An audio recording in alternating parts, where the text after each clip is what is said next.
ಕಾಶಿಗೆ ಹೋಗಿ ಬರೋದು ಅಂದರೆ ಜೀವಮಾನದ ಸಾಧನೆ.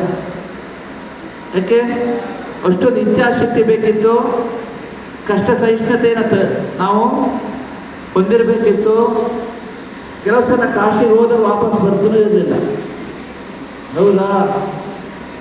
ಈಗ ಕಾಶಿಗೆ ಹೋಗಿ ಬರೋದು, ಬದರಿಗೆ ಹೋಗಿ ಬರೋದು, ಕೇದಾರಕ್ಕೆ ಹೋಗಿ ಬರೋದು ಲೆಕ್ಕಕ್ಕೂ ಇಲ್ಲ, ಜಮಕ್ಕೂ ಇಲ್ಲ.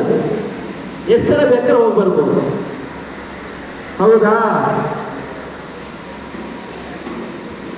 ಆದ್ರೆ ತಿಳ್ಕೊಳ್ಳಿ, ಹೋಗಿ ಬರೋದು ಬದಲಾಗ್ತಾ ಇದೆ ಹೊರತು ಬದರಿನಾಥ ಬದಲಾಗಿಲ್ಲ,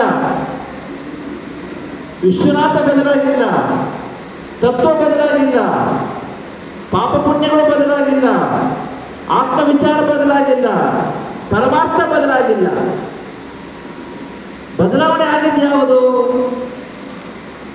ನಾವು ಕಾಶಿಗೆ ಹೋಗ್ತಕ್ಕಂಥ ಮೊದಲು ಪಾದಯಾತ್ರೆ ಹೋಗ್ತಾ ಇದ್ದು, ಇಲ್ಲ ಸ್ವಲ್ಪ ದುಡ್ಡಿದ್ದವರು ಎತ್ತಿನ ಬಂಡಿಯಲ್ಲಿ ಹೋಗ್ತಾ ಇದ್ರು, ಇನ್ನೂ ಸ್ವಲ್ಪ ದುಡ್ಡಿರ್ತಕ್ಕಂಥ ರಾಜರು ಅವರ ಸಾಮಂತರು ಎಲ್ಲ ರಥದಲ್ಲಿ ಹೋಗ್ತಾ ಇದ್ರು, ಇನ್ನು ಕೆಲವು ಮೇಲಕ್ಕೆ ಪಲ್ಲಕ್ಕಿ ಹೋಗ್ತಾ ಇದ್ರು. ಇದೆಲ್ಲ ಬದಲಾವಣೆ ಆಗಿದೆ. ಈಗೇನು ಮಾಡ್ತೇವೆ? ಈಗ ನಾವು ಬಸ್ಸು, ಟ್ರೈನು ಅಥವಾ ಕಾರು ಅಥವಾ ಫ್ಲೈಟು ಯಾವುದೋ ಮಾಡ್ಕೊಂಡು ಹೋಗ್ತಾ ಇದ್ದೇವೆ. ಬದಲಾಗಿದ್ದು ಹೊರಗಿನ ಲೌಕಿಕ ವಿಚಾರಗಳೇ ಹೊರತು ಒಳಗಿನ ತತ್ವ ವಿಚಾರ ಬದಲಾಗಿಲ್ಲ. ಆದ್ದರಿಂದ ನಾವು ತಿಳ್ಕೊಬೇಕು, ಜಗತ್ತು ಎಷ್ಟು ಬದಲಾವಣೆ ಆದರೂ ಕೂಡ ಬದಲಾಗದೇ ಇರ್ತಕ್ಕಂತಹ ತತ್ವ ಏನಿದೆ ಅದು ನಾವು ಗಟ್ಟಿಯಾಗಿ ಇಟ್ಕೊಂಡಾಗ ಮಾತ್ರ ಪರಮಾರ್ಥ ನಮಗೆ ಸಿಗುವುದು. ಆದ್ದರಿಂದ ಪ್ರಪಂಚದಲ್ಲಿ ಮನುಷ್ಯನಿಗೆ ನೋಡಿ, ಈಗ ನೋಡ್ತಾ ಇದ್ದೀವಿ ಹೇಗಾಗ್ತಾ ಇದೆ ಅಂತ ಕೇಳಿದರೆ, ಈಗ ಇಡೀ ಪ್ರಪಂಚವನ್ನು ಯುದ್ಧದ ಛಾಯೆ ಆವರಿಸಿದೆ, ಹೌದಾ?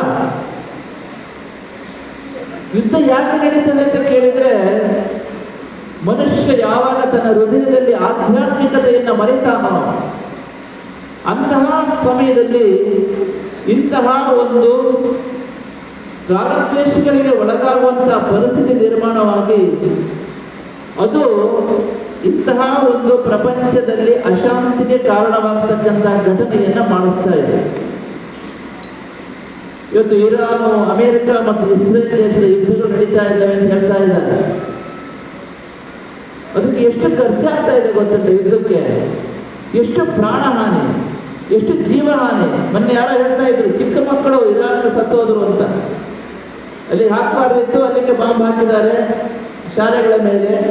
ನೂರಾರು ಚಿಕ್ಕ ಮಕ್ಕಳು ನಾವು ದೇವರಂತ ಹೇಳ್ತೇವೆ, ಅಂತಹ ದೈವಿ ಸ್ವರೂಪಿ ಮಕ್ಕಳು ಇವತ್ತು ಯುದ್ಧಕ್ಕೆ ಬಲಿಯಾಗ್ತಾ ಇದ್ದಾರೆ. ಇದೆಲ್ಲ ಯಾಕೆ ಆಗ್ತಾ ಇದೆ ಅಂತ ಕೇಳಿದರೆ ಕಾರಣ ಇಷ್ಟು, ಮನುಷ್ಯ ಆಧ್ಯಾತ್ಮಿಕತೆಯ ಆ ಒಂದು ನಿಜವಾದ ಅಂತರಾರ್ಥವನ್ನು ಮರೀತಾ ಇದ್ದಾರೆ. ಮನುಷ್ಯರಿಗೆ ನೋಡಿ ರಿಪೋರ್ಟ್ ಕೊಡ್ತಾ ಇದ್ದಾರೆ, ಎಷ್ಟು ಕೇಳಿದರೆ $2 ಬಿಲಿಯನ್ ಹೋಯಿತು, ಅಷ್ಟು ಖರ್ಚಾಯಿತು, ಇಷ್ಟು ಖರ್ಚಾಯಿತು ಅಂತ ಹೇಳ್ತಾ ಇದ್ದಾರೆ. ಅರ್ಥ ಏನೋ? ಮನುಷ್ಯನಿಗೆ ಭಾಷೆ ಶ್ರೀಮಂತಿಕೆ ಕೊರತೆ ಇಲ್ಲ ಇವತ್ತು.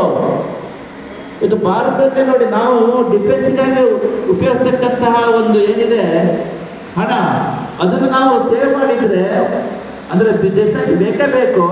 ಆದರೂ ಒಂದು ವೇಳೆ ಅದು ಬೇಡ ಅಂತ ಹೇಳುವ ಪರಿಸ್ಥಿತಿ ಇದ್ದಿದ್ರೆ ಭಾರತದಲ್ಲಿ ಇನ್ನೂ ಚೆನ್ನಾಗಿ ಎಲ್ಲ ಸಂತೋಷದಿಂದ ಬದುಕುವಂಥ ಅವಕಾಶ ಇರ್ತಿತ್ತು. ಅಂದರೆ ಇವತ್ತು ಹೇಗಿದೆ ಪರಿಸ್ಥಿತಿ ಅಂತ ಕೇಳಿದರೆ, ಭಾಷೆ ಶ್ರೀಮಂತಿಕೆ ಕೊರತೆ ಇಲ್ಲ ಮನುಷ್ಯನಿಗೆ, ಆದರೆ ಆಂತರಿಕ ಶ್ರೀಮಂತಿಕೆ ಕೊರತೆ ಇದೆ, ಹೃದಯ ಶ್ರೀಮಂತಿಕೆ ಕೊರತೆ ಇದೆ, ಆಧ್ಯಾತ್ಮಿಕತೆಯ ಕೊರತೆ ಇದೆ.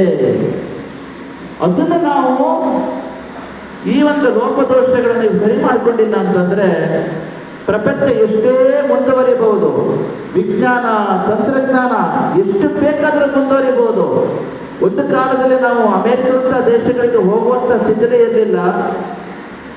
ಹೋದರೂ ಹಡಗಿನ ಮೂಲಕನೇ ಹೋಗಬೇಕಿತ್ತು. ಅದು ವರ್ಷಗಟ್ಟಲೆ, ತಿಂಗಳಗಟ್ಟಲೆ, ವರ್ಷಗಟ್ಟಲೆ ಬೇಕಾಗ್ತಾ ಇತ್ತು. ಯಾಕೆ 14,000 ಕಿಲೋಮೀಟರ್ ದೂರ ಇದೆ. ಆದ್ರೆ ಈಗ ಹೇಗಿದೆ ಪರಿಸ್ಥಿತಿ ಅಂತ ಕೇಳಿದರೆ, ನೀವು ಅಮೆರಿಕಕ್ಕೊಂದು ಸಂದೇಶ ಕಳಿಸ್ಬೇಕು ಅಂತ ಯೋಚನೆ ಮಾಡಿ. 400 ವರ್ಷದ ಕೆಳಗೆ, 300 ವರ್ಷದ ಕೆಳಗೆ ಸಾಧ್ಯ ಇತ್ತಾ? ಅಮೆರಿಕಕ್ಕೊಂದು ಸಂದೇಶ ಕಳಿಸ್ಬೇಕು ಅಂದ್ಕೊಳ್ಳಿ, ಸಾಧ್ಯ ಇತ್ತಾ? ತುಂಬ ಕಷ್ಟ ಸಾಧ್ಯವಾಗಿತ್ತು, ಸಾಧ್ಯ ಇತ್ತು, ಕಷ್ಟ ಸಾಧ್ಯ.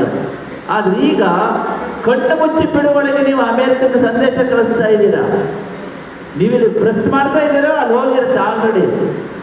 ಎಷ್ಟು ಅದ್ಭುತ ನೋಡಿ. 14,000 ಕಿಲೋಮೀಟರ್ ದೂರದಲ್ಲಿರ್ತಕ್ಕಂಥವರಿಗೆ ನೀವು ಒಂದು second fraction of second you can achieve that. ಅಂದ್ರೆ ಇವತ್ತು ಪ್ರಪಂಚ ಎಷ್ಟು ಓಡ್ತಾ ಇದೆ. ಬಾಹ್ಯವಾಗಿ ವಿಜ್ಞಾನ ತಂತ್ರಜ್ಞಾನದ ಅದ್ಭುತವಾದ ಒಂದು ಬೆಳವಣಿಗೆ ನಾವು ಕಾಣ್ತಾ ಇದ್ದೇವೆ.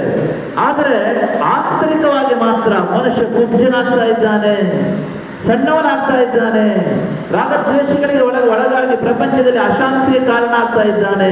ಎಲ್ಲಿ ನೋಡಿದ್ರು ಯುದ್ಧ, ಎಲ್ಲಿ ನೋಡಿದ್ರು ಸಂಘರ್ಷ, ಎಲ್ಲಿ ನೋಡಿದ್ರು ಪರಸ್ಪರ ದ್ವೇಷ. ಅಂದ್ರೆ ಮನುಷ್ಯ ಬಾಹ್ಯ ಶ್ರೀಮಂತಿಕೆ ಜಾಸ್ತಿ ಮಾಡ್ಕೊಳ್ತಾ ಇದ್ದಾನೆ, ಆಂತರಿಕ ಶ್ರೀಮಂತಿಕೆ, ಹೃದಯ ಶ್ರೀಮಂತಿಕೆ, ಆಧ್ಯಾತ್ಮಿಕತೆಯನ್ನ ಕಳ್ಕೊಳ್ತಾ ಇದ್ದಾನೆ. ಆದ್ದರಿಂದ ಇದರ ಬಗ್ಗೆ ನಾವು ಗಮನ